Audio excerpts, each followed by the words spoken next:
संधि विषयक इस व्याख्यान में आपका स्वागत है।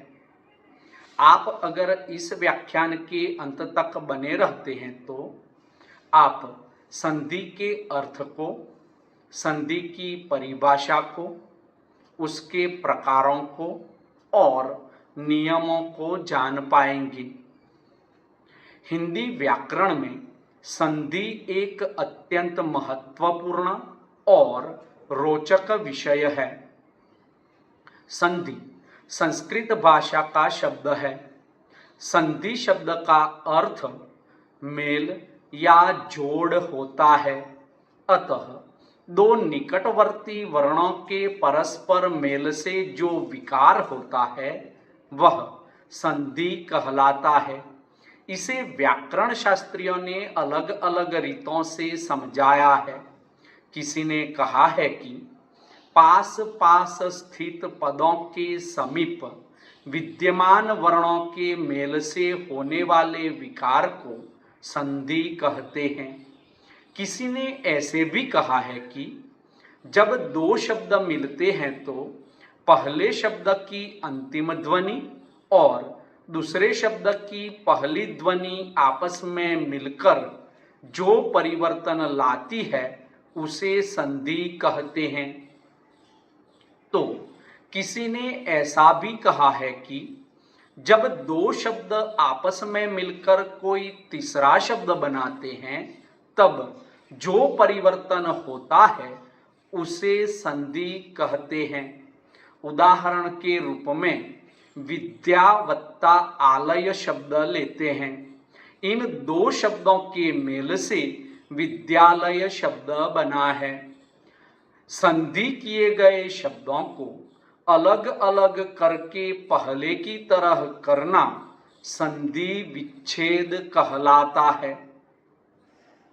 हिंदी व्याकरण शास्त्रियों ने संधि के मुख्य रूप से तीन प्रकार बताए हैं। एक स्वर संधि, दो व्यंजन संधि और तीन विसर्ग संधि। इन तीनों प्रकारों को यहाँ समझेंगे। सबसे पहले स्वर संधि और उसके उपभेदों के विषय में जानते हैं। जब दो स्वरों के आपस में मिलने से उनमें जो परिवर्तन होता है उसे स्वर संधि कहते हैं। दूसरी तरह से इसे इस प्रकार भी कहा जा सकता है, जब स्वर के साथ स्वर का मेल होता है तब जो परिवर्तन होता है उसे स्वर संधि कहते हैं। हिंदी में स्वर संधि के 5 प्रकार के उपभेद माने गए हैं जो इस प्रकार है। 1 दीर्घ संधि, 2 गुण संधि, 3 वृद्धि संधि, 4 यण संधि और 5 अयादि संधि। आइए इन पांचों भेदों को सउदाहरण समझते हैं। स्वर संधि का पहला भेद है दीर्घ संधि। यदि दो सजातीय स्वर आस पास आए तो दोनों के मेल से सजातीय दीर्घ स्वर हो जाता है, जिसे दीर्घ संधि कहते हैं। इसे ह्रस्व संधि भी कहते हैं, अर्थात अक प्रत्याहार के बाद उसके समान वर्ण आए तो दोनों मिलकर दीर्घ बन जाते हैं। जब अ आ के साथ अ आ हो तो आ बनता है। जब ई के साथ ई हो तो ई बनता है। जब ऊ के साथ ऊ हो तो ऊ बनता है। जैसे धर्म और अर्थ बराबर धर्मार्थ, पुस्तक वत्ता आलय बराबर पुस्तकालय, विद्या वत्ता अर्थी बराबर विद्यार्थी, रवि वत्ता इंद्र बराबर रविंद्र, गिरी वत्ता ईश बराबर गिरीश। स्वर संधि का दूसरा भेद है गुण संधि। जब अ या आ के बाद ई या ई आता है तो दोनों मिलकर ए हो जाते हैं। अ या आ के बाद उ या उ आता है तो दोनों मिलकर ओ हो जाते हैं। और अ या आ के बाद रू आता है तो दोनों मिलकर अर हो जाते हैं। जैसे नर वत्ता इंद्र बराबर नरेंद्र, महावत्ता उत्सव बराबर महोत्सव, देव वत्ता ऋषि बराबर देवर्षि। स्वर संधि का तीसरा भेद है वृद्धि संधि। जब अ या आ के बाद ए या ऐ आता है तो दोनों मिलकर ऐ हो जाते हैं। और जब अ या आ के बाद ओ या औ आता है तो दोनों मिलकर औ हो जाते हैं। जैसे सदा वत्ता एव बराबर सदैव, वन वत्ता औषधि बराबर वनौषधि, महावत्ता ऐश्वर्य बराबर महैश्वर्य। स्वर संधि का चौथा भेद है यण संधि।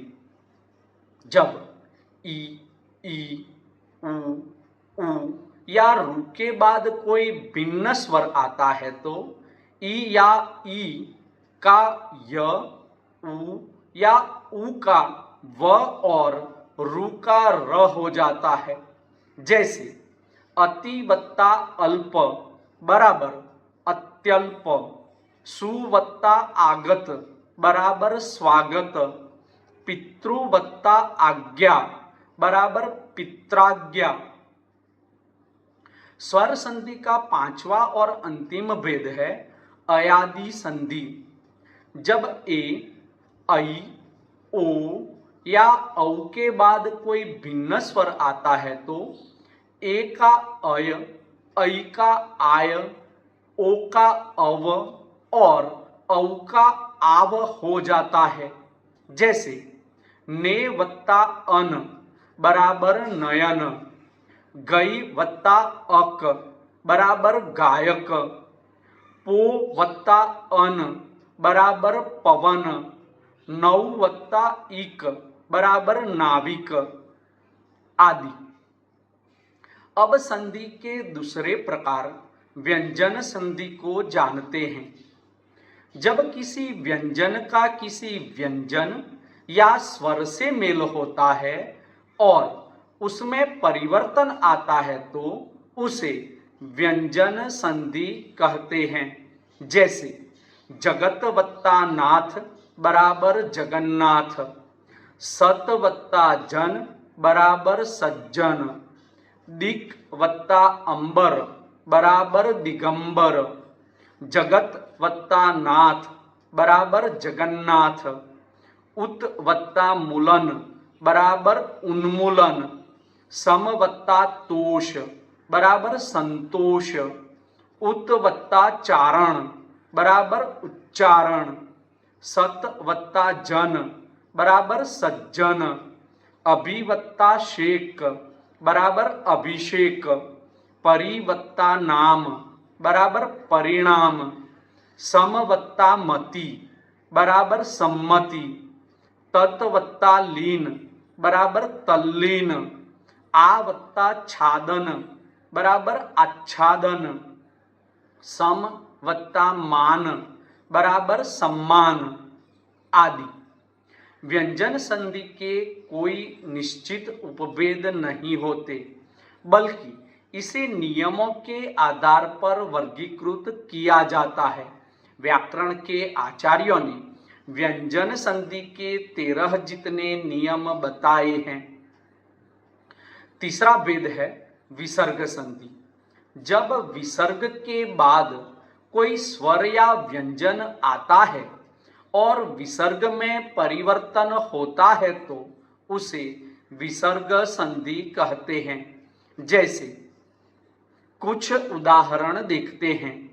मनः वत्ता अनुकूल बराबर मनोनुकूल, निह वत्ता अक्षर बराबर निरक्षर, निह वत्ता पाप बराबर निष्पाप, अधः वत्ता गति बराबर अधोगति, नेह वत्ता चल बराबर निश्चल, प्रातः वत्ता काल बराबर प्रातः काल, नेह वत्ता छल बराबर निश्चल, नेह वत्ता रोग निरोग, नेह वत्ता रस बराबर नीरस, मनः वत्ता बल बराबर मनोबल आदि।